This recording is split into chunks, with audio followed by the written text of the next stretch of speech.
Baby alert sa Pacquiao family! Super excited na ang lola na si Jinky Pacquiao habang naghihintay sa paglabas ng unang apo nila ni Manny mula kay Jimwell Pacquiao at partner nitong si Carolina.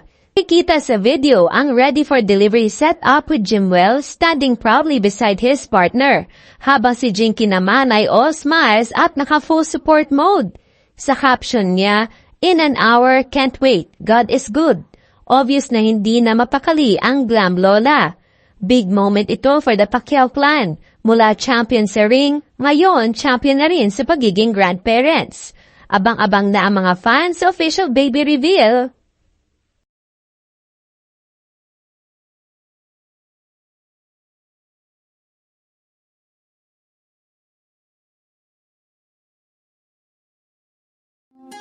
Showbiz ganap logo.